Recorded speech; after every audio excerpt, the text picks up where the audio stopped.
हिंदी हिंदी या अंग्रेजी? फर्स्ट हिंदी। क्या कंडीशंस लगाइए, क्या आप तो खुद सुप्रीम कोर्ट जैसे बोल रहे हो। कोई जयललिता के लिए राहत इस आधार, जयललिता को और उसके साथियों को इस आधार पर राहत मिली है कि कर्नाटका हाई कोर्ट ने अभी तक ये सेंटेंस को जो दंड मिली है इसको सस्पेंड करना है कि नहीं करना है, ये इस पर उन्होंने अभी तक बहस नहीं की।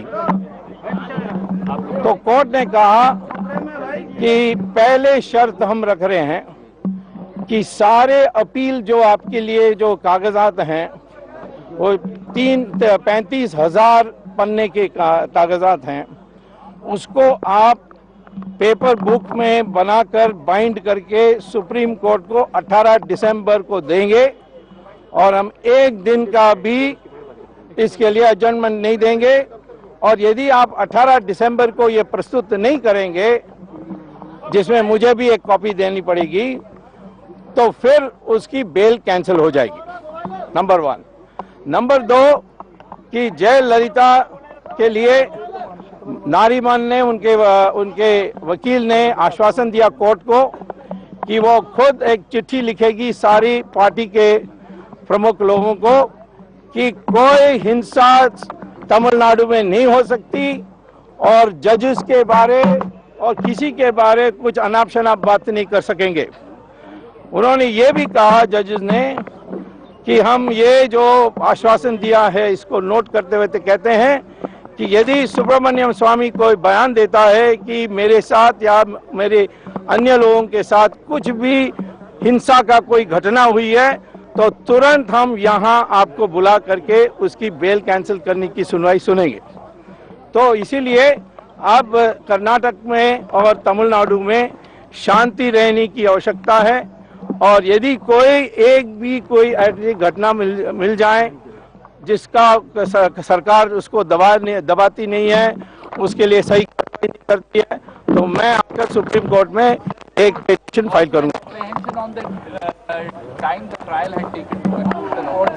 वो तो बहुत कोर्ट ने बहुत कहा कि 18 साल आप लोगों ने जानबूझकर इस प्रकार के किया था, आपने जानबूझकर दिल्ली 18 साल हो गया है।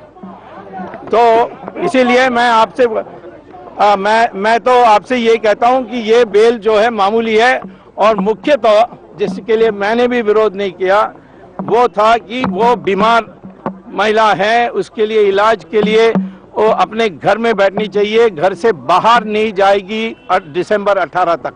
तो ये भी उन्होंने कहा। English.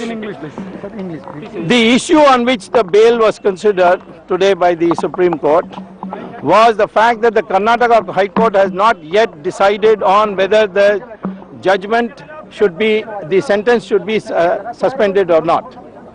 On that basis, they said that the appeal which is pending before the Karnataka High Court must be heard expeditiously. They laid down the timeline that by December 18th, before the Supreme Court, all the paper books necessary for an appeal by Ms. Jayalalitha and her associates, running into over 35,000 pages, will be filed. Not one day extension will be given. If they do not complete this process by December 18th, then the bail will be cancelled. Number 2, once they have filed the paper books, the Karnataka High Court will hear the matter for 3 months and come to a conclusion. So therefore, today the court has given conditional bail on the grounds that she is unwell, and this is an argument made by Mr. Nariman, and he said that she needed treatment, so she'll stay at home. She will not go out of the house or receive visitors. So therefore she will remain within the confines of the house till December 18th, when the court will consider the matter again. Furthermore, he gave an assurance to court, he will tell Jayalalitha that she should instruct all our party people to behave like civilized citizens, which they are not behaving just now, and see that no violence takes place.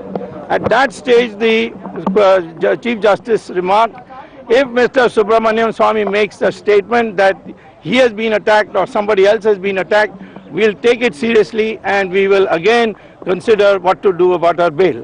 So a clear warning has gone from the Supreme Court for Tamil Nadu to behave and not carry out any violence in the state. And I hope that the governor is listening, because he is not doing his work. Thank you. Why we want to do with you a news anchor? Tamil.